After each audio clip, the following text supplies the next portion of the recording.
مسئلہ فلسطین کی پوری نوعیت، نزاکت اور اہمیت کو اچھی طرح سمجھ لینے کے بعد چند باتیں بخوبی واضح ہو جاتی ہیں۔ اول یہ کہ یہودی آج تک اپنے منصوبوں میں اس بنا پر کامیاب ہوتے رہے ہیں کہ دنیا کی بڑی بڑی طاقتیں ان کی حامی و مددگار بنی رہی ہیں، اور ان کی اس روش میں آئندہ بھی کسی تغیر کے امکانات نظر نہیں آتے۔ خصوصاً امریکہ کی پشت پناہی جب تک اسے حاصل ہے، وہ کسی بڑے سے بڑے جرم کے ارتکاب سے بھی باز نہیں رہ سکتا۔ دوم یہ کہ اشتراکی بلاک سے کوئی امید وابستہ کرنا بالکل غلط ہے۔ وہ اسرائیل کا ہاتھ پکڑنے کے لیے قطعاً کوئی خطرہ مول نہ لے گا۔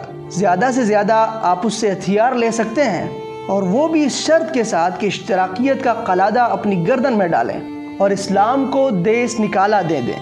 سوم یہ کہ اقوام متحدہ ریزولیشن پاس کرنے سے بڑھ کر کچھ نہیں کر سکتی۔ اس میں یہ دم خم نہیں ہے کہ اسرائیل کو کسی مجرمانہ اقدام سے روک سکے۔ چہارم یہ کہ عرب ممالک کی طاقتیں اسرائیل کا مقابلہ کرنے کے لیے قطعی ناکافی ہیں۔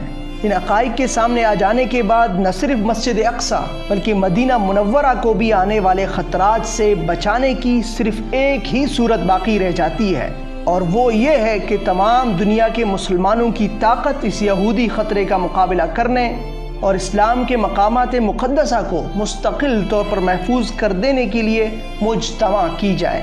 اس سلسلے میں جو عالمی کانفرنس بھی ہو، اس کو یہ بات اچھی طرح سمجھ لینی چاہیے کہ اصل مسئلہ محض مسجد اقصی کی حفاظت کا نہیں ہے۔ مسجد اقصی محفوظ نہیں ہو سکتی جب تک بیت المقدس یہودیوں کے قبضے میں ہے، اور خود بیت المقدس بھی محفوظ نہیں ہو سکتا جب تک فلسطین پر یہودی قابض ہیں۔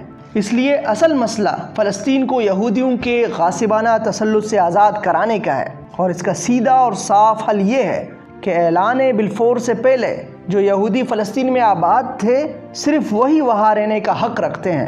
باقی جتنے یہودی 1917 کے بعد سے اب تک وہاں باہر سے آئے اور لائے گئے ہیں، انہیں واپس جانا چاہیے۔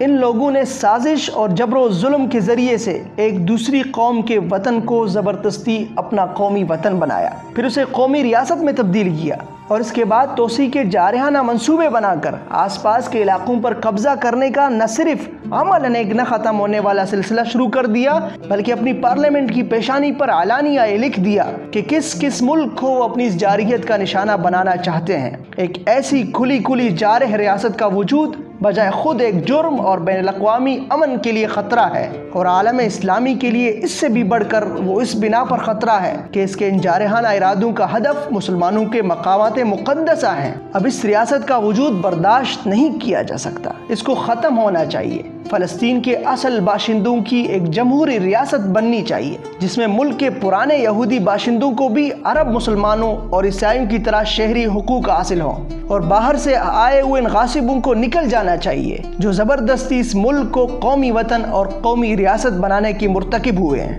اس کے سوا فلسطین کے مسئلے کا کوئی حل نہیں ہے۔ رہا امریکہ جو اپنا ضمیر یہودیوں کے ہاتھ رہن رکھ کر اور تمام اخلاقی اصولوں کو بالائے طاق رکھ کر ان غاصبوں کی حمایت کر رہا ہے، تو اب وقت آ گیا ہے کہ تمام دنیا کے مسلمان اس کو صاف صاف خبردار کر دیں کہ اس کی یہ روش اگر اسی طرح جاری رہی تو روئے زمین پر ایک مسلمان بھی وہ ایسا نہ پائے گا جس کے دل میں اس کے لیے کوئی ادنا درجہ کا بھی جذبہ خیر سگالی باقی رہ جائے۔ اب خود وہ فیصلہ کر لے کہ اسے یہودیوں کی حمایت میں کہاں تک جانا ہے۔